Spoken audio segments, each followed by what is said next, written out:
In today's video, I'm going to show you how you can go from this to this with just the remote. Alright, so first I want to apologize for the voice, getting over a cold here, but wanted to make sure I still got some content out to you guys. So small little disclaimer here is, in order for this method to work that I'm going to show you, the first thing you need to do already is have a Lutron Caseta system. So assuming you have that, and also assuming that you already have a switch already installed, then it's very easy to essentially add a three-way switch, as I'm going to show you here what I did in my hallway to any existing switch that you have on the Lutron system. So I'm actually going to split this video up in two parts. So what I actually did here is I purchased a switch that came with another Pico remote. I'm actually going to use this switch in a different location, and I'll have a video for that coming soon. So I'm taking the bracket off of the existing switch because I won't need that for this particular install, the switch that is. But I'm gathering all the components that I will need. So it's going to be the switch cover, the faceplate, the holder for the Pico remote, and then these wall anchors. So here's a last little screenshot here showing essentially everything that you need. For this particular hallway, I have dimmers already installed. So this switch came with the Pico remote, but it was just a simple on off. So what I'm doing here is unboxing the Pico remote that I want to use, which is on off in addition to the dimmer controls. So here's everything we need for this install. Alright, so to get things going here, I want to make sure that I end up installing this switch at roughly the same height as some of the other switches are in the hallway. So what you're going to see here is I'm going to measure to figure out where the middle of the wall is. I'll mark that, and once I understand where that is, I'm going to go to my right in the video, go to the other switch, measure that, get the height of that, so that way I can carry those dimensions over to where I want this switch to be. So once again, we're adding a remote here, but the idea is to make this look as much like the other switch as possible. So measure twice, double check, verify, capture your measurements, and make sure you're good to go. So in my particular case, I want to say from the ground to the top of the switch ended up being around 48 inches, if I recall correctly. So once again, I'm just transferring those measurements over to make sure I understand that, mark it off, so that way we have a good place to start.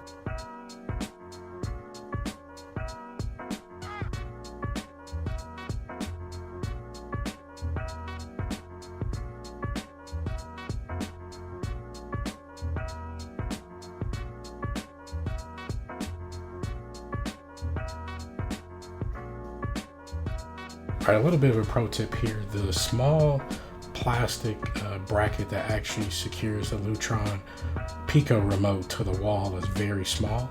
And from personal experience, the way it's shaped, it's really hard to get that bracket level. So what I'm using here is the actual wall bracket itself to make sure that I'm level and marking my hole locations.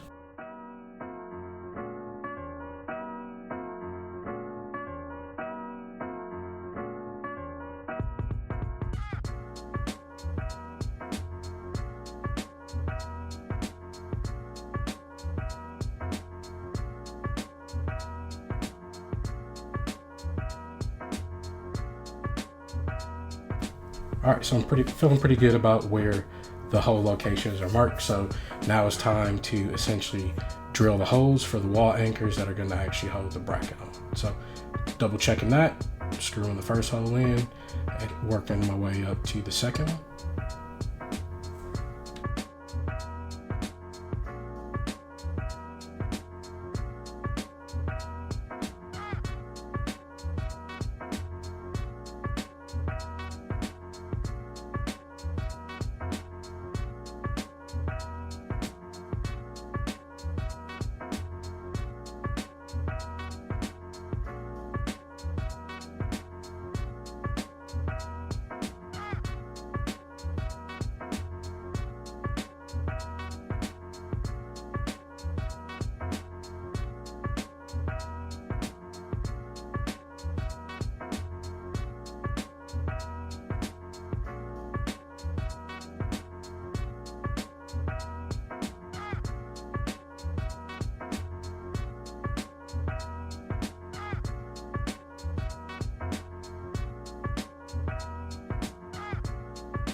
All right, so at this point I completed doing kind of the rough fitment check, went back, double checked my measurements, made sure everything was good. So once again, this is not the final way to install this particular unit to the wall. So now with everything dry fit, I know where everything's at. Now it's time to make the adjustment. So here, it's a little bit extra step for me, but I felt this was necessary so that I can make sure that the switch was at the appropriate level. So off camera, what I ended up doing, and I'll insert some B-roll footage of it here, is there's a little bitty bracket, there's a portion of the Lutron bracket that needs to be removed in order for the Pico remote to slide into this clear plastic wall mount bracket. So once again, I'll insert a video of that. It's just the top portion of this bracket. You have to pry that off with a screwdriver or some other tool, and then that will allow you to then get the correct flush fit to the wall.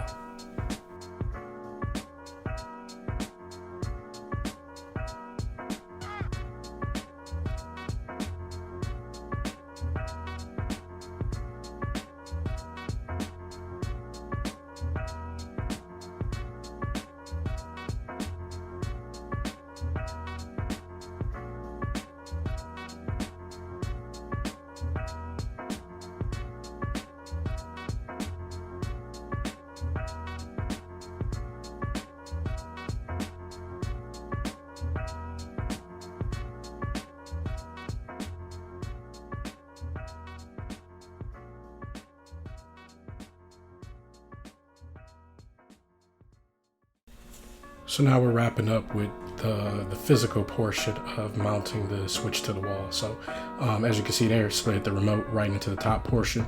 Once again, you have to pop off that other clear piece, otherwise you can't do that step that I just completed. You install the adapter for the wall bracket, you screw that into place, and then the cover just pops right on, and then you're done with the physical install.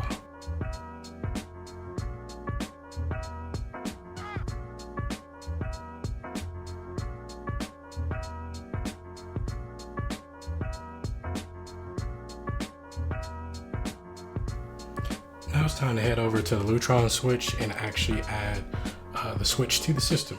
So here you click essentially add a device.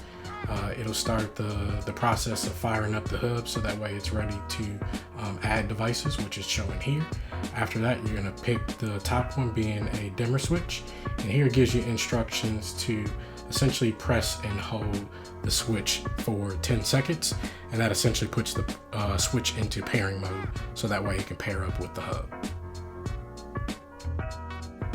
Takes a little bit for everything to talk, but afterwards, this is where it's going to be completely custom for you, but I'm going to select the location that I'm adding this switch. So in my case, I'm adding it to the hallway stairs. I'm adding it upstairs, so I'm going to click that. And since I already have it set up here and there's already two other remotes, it just automatically adds this as the third remote. And the last step is you have to tell it what it's doing. Is it doing lights or shades? I pick lights. I'm no longer adding any more devices, so in this case I finish my setup. I wait for this to essentially time out, gets me back to that screen, and now our switch has been added to the Lutron system. Now we're just going to test things out. So if you look kind of in the right hand portion of the screen there, you'll see it kind of dim and lighten up, just to indicate that the switch itself is working. After I check the location there, just going to double check and make sure nothing else went astray. So this is one of the original locations with the Pico remote that I did not touch in this install. So you can see in the foreground, in the background there, you can see those lights turn on and off. I'm at the new location now, turning the switch on and off. That's working fine. And then once again, this particular switch that I have has some dimming functions. So I'm just verifying that the dimming functions are working as well, which they are. One last full cycle of turning the lights off and all the way on, and we can call this one done. And that's going to do it for this one. Like I said, Lutron makes a fantastic system that's integrated, and you can do this with just pretty much any switch and remote combination. So like, comment, subscribe for more videos like this.